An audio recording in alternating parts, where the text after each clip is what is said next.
제8장. 아닥사스다 왕이 왕위에 있을 때 나와 함께 바벨론에서 올라온 족장들과 그들의 계보는 이러하니라. 비느하스 자손 중에서는 게르솜이요, 이다말 자손 중에서는 다니엘이요, 다윗 자손 중에서는 핫두스요, 스가냐 자손 곧 바로스 자손 중에서는 스가랴니, 그와 함께 족보에 기록된 남자가 150명이요, 바한 모압 자손 중에서는 스라히야의 아들 엘여호에네니, 그와 함께 있는 남자가 200명이요, 스가냐 자손 중에서는 야하시엘의 아들이니 그와 함께 있는 남자가 300명이요, 아딘 자손 중에서는 요나단의 아들 에벳이니 그와 함께 있는 남자가 50명이요, 엘람 자손 중에서는 아달리아의 아들 여사야니 그와 함께 있는 남자가 70명이요, 스바디아 자손 중에서는 미가엘의 아들 스바디아니 그와 함께 있는 남자가 80명이요, 요압 자손 중에서는 여히엘의 아들 오바디아니 그와 함께 있는 남자가 218명이요, 슬로밋 자손 중에서는 요시바의 아들이니 그와 함께 있는 남자가 160명이요, 베베 자손 중에서는 베베의 아들 스가리아니 그와 함께 있는 남자가 28명이요, 아스가 자손 중에서는 학가단의 아들 요하나니니 그와 함께 있는 남자가 110명이요, 아도니감 자손 중에 나중된 자의 이름은 엘리벨렉과 여우엘과 스마야니 그와 함께 있는 남자가 60명이요, 비그우의 자손 중에서는 우대와 사부시니 그와 함께 있는 남자가 70명이었느니라. 여러분 반갑습니다. 오늘도 큐티로 여는 기막힌 하루입니다. 본문 말씀 에스라서 8장 1절부터 14절 말씀입니다. 오늘 본문에는 바벨론 포로 생활 80년이 지난 후 에스라와 함께 2차 귀환을 결단한 천사 196명의 명단이 나옵니다. 1차 귀환자까지 합하면 약 5만 명의 사람들이 바벨론에서 예루살렘으로 귀환을 한 것입니다. 그런데 우리가 생각할 때는 바벨론에서 포로 생활을 하다가 고향에 돌아갈 기회가 생겼으니 많은 이스라엘 사람들이 예루살렘으로 돌아갔을 것이라고 생각하기 쉬운데 사실은 그렇지 않았습니다. 비록 포로의 신분이었지만 바벨론은 당대의 가장 강대국이었고 정치, 경제, 사회, 문화 모든 면에서 가장 발달된 나라였습니다. 더더군다나 이미 이스라엘 백성들은 바벨론에서 80년을 살면서 포로 2세, 3세인 자녀들은 이스라엘의 말과 신앙을 잃어버린 자들이 많았습니다. 정확한 통계는 없지만 역사학자들은 당시 바벨론 제국 전역에 퍼져 살던 유대인들의 숫자가 대략 수백만 명에 이를 것이라고 추정을 합니다.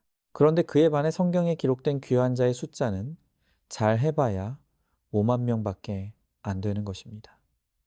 숫자만 놓고 보면 소수에 불과한 너무나 초라한 귀환 행렬인 것입니다. 그런데 오늘 성경을 보면 비록 소수이지만 바벨론에 익숙하고 안전된 삶을 포기하고 예루살렘으로 돌아온 귀환자들의 이름을 하나하나 정성스럽게 성경에 기록하고 있습니다. 이 명단이 우리에게 의미하는 것이 무엇입니까? 이 세상에 아무리 많은 사람들이 있다 할지라도 하나님의 관심은 인생의 목적을 거룩에 두고 믿음으로 살기로 뜻을 정한 바로 그 한 사람에게 있다는 것입니다. 하나님에게는 믿음이 없는 수백, 수천보다 믿음이 있는 한 사람이 훨씬 더 중요합니다. 예수님을 보십시오. 예수님이 능력이 있다는 소문을 들은 수많은 사람들이 예수님께 모여들었습니다.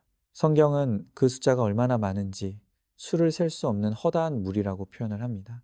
그러나 예수님은 그 많은 무리들에게는 관심이 전혀 없었습니다. 예수님의 관심은 소수에 불과한 12명의 제자들에게 있었습니다. 비록 무리에 비하면 작은 숫자이지만 예수님에게 12명은 결코 작은 숫자가 아니었습니다.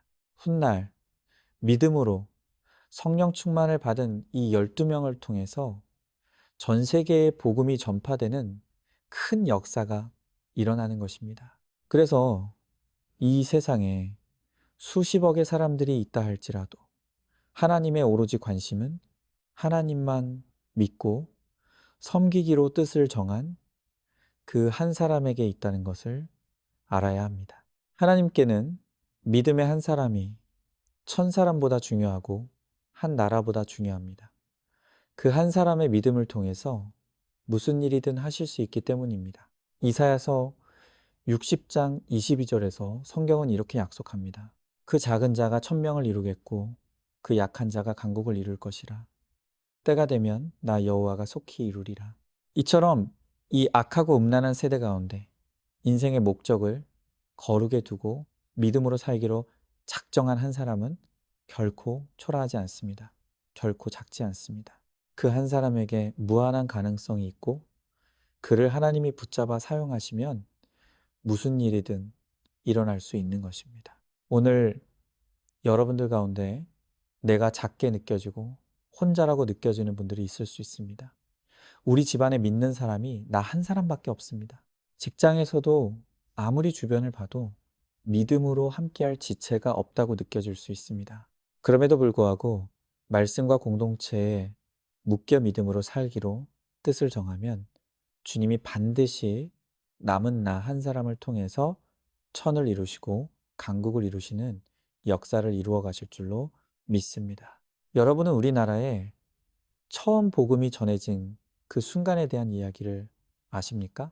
1816년 조선 말기에 쇄국 정책이 한창이던 때에 이 나라는 복음을 한 번도 들어보지 못한 철저히 어둠에 지배된 죽음의 땅이었습니다. 그런데 하나님께서 이 땅에 생명을 일으키시기 위해 한 사람을 준비시키셨는데 그 사람이 저 멀리 영국 웨일즈 출신의 로버트 토마스 선교사였습니다. 그 당시 유럽 사람들에게 아시아에 대해 알려진 곳은 중국과 일본이 전부였습니다. 한국은 존재조차도 모르던 시절이었습니다. 그래서 원래 토마스 선교사도 중국 선교사로 파송받아 활동하고 있습니다. 그런데 어느 날 우연히 복음이 한 번도 전해지지 않은 조선이라는 아주 작은 나라에 대한 이야기를 듣게 됩니다. 그 조선의 이야기를 들은 토마스 선교사의 가슴에 그곳에 내가 가야 한다는 강한 불과 같은 열망이 일어나게 됩니다. 그래서 토마스 선교사는 미국 상선 제너럴 셔머노를 타고 평양 대동강에 들어옵니다. 그러나 당시 조선의 군에 의해 무력 충돌이 벌어졌고 배는 불길에 휩싸여 침몰하게 됩니다. 강가로 헤엄쳐 나온 토마스 선교사는 살려달라고 애원하는 대신 품 안에서 한문 성경책을 꺼내 백성들에게 던지며 이렇게 외쳤습니다. 야소! 야소! 야소는 예수를 소리대로 옮긴 한자 표현입니다. 토마스 선교사는 안간힘을 다해서 예수를 외친 것입니다. 그러나 결국 그는 포졸 박충권에 의해 참수를 당합니다.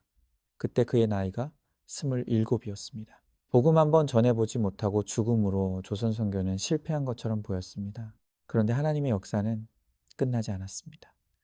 토마스 선교사가 순교당하면서 뿌렸던 그 성경책을 영문이라는 한 관리가 주워서 집에 왔습니다. 가만 보니까 성경책 종이가 조선에서는 볼 수 없는 질 좋은 종이라서 그걸 찢어서 자기 집 벽지로 발랐습니다. 그런데 거기서 역사가 일어났습니다. 영문이 어느 날 누워 있는데 벽에 발라놓은 성경 문구가 눈에 들어오기 시작했습니다. 그리고 그가 밤새 성경을 읽다가 예수를 믿게 된 것입니다. 그리고 영문은 만나는 사람들마다 복음을 전하기 시작하면서 교회가 시작되었고 영문의 집이 평양 최초의 교회인 널다리골 교회가 되었습니다. 토마스 선교사 한 사람이 뿌린 그 복음의 씨앗이 자라서 지금 이 나라 대한민국은 800만 명의 신자를 얻게 되었고 세계에서 두 번째로 선교사를 많이 파송하는 복음의 강국이 되었습니다. 이것이 바로 한 사람의 능력입니다. 나 한 사람은 작고 약하지만 하나님이 내 믿음을 사용하시면 나 같은 자를 통해서도 천을 이루고 강국을 이루는 역사가 일어나게 될 줄로 믿습니다. 적용 질문. 가정과 직장에서 믿는 사람이 나 혼자이기에 무력감과 외로움을 느끼지 않습니까? 비록 나는 작고 약하지만 믿는 나를 통해서 주님이 구원의 큰 역사를 이루실 수 있다는 것을 믿습니까? 가정의 구원을 위해 외롭고 힘들어도 하나님만 믿고 섬기기로 뜻을 정하십니까? 오늘도 5월 1일 보석상자입니다. 결혼의 목적은 땅과 시입니다. 믿음으로 이 땅을 정복하기 위해서 믿음의 후사가 와야 합니다. 그것 때문에 결혼을 하는 것입니다. 하나님 나라와 영적 후사를 위해서 구원 때문에 결혼하는 것입니다. 하나님 나라의 지경을 넓히기 위해서 영적 자손을 생산하기 위해서 결혼해야 합니다. 아멘. 우리 함께 기도하겠습니다. 하나님 아버지, 오늘도 많은 사람이 아니라 남은 자를 찾으시는 주님, 우리가 세상의 편안함이 아니라 하나님을 선택하는 삶을 살게 하옵소서. 혼자라도 믿음을 지키는 남은 자 되게 하시고, 우리 가정이 믿음을 이어가는 남은 자의 가정 되게 하옵소서. 어떤 상황 속에서도 주님께 붙어 있는 삶을 살게 하옵소서. 예수님의 이름으로 기도합니다. 아멘. 오늘도 큐티로 기막힌 하루를 살아내는 하늘가족 공동체 안산중앙교회 모든 성도님 되시기를 주님의 이름으로 축복합니다.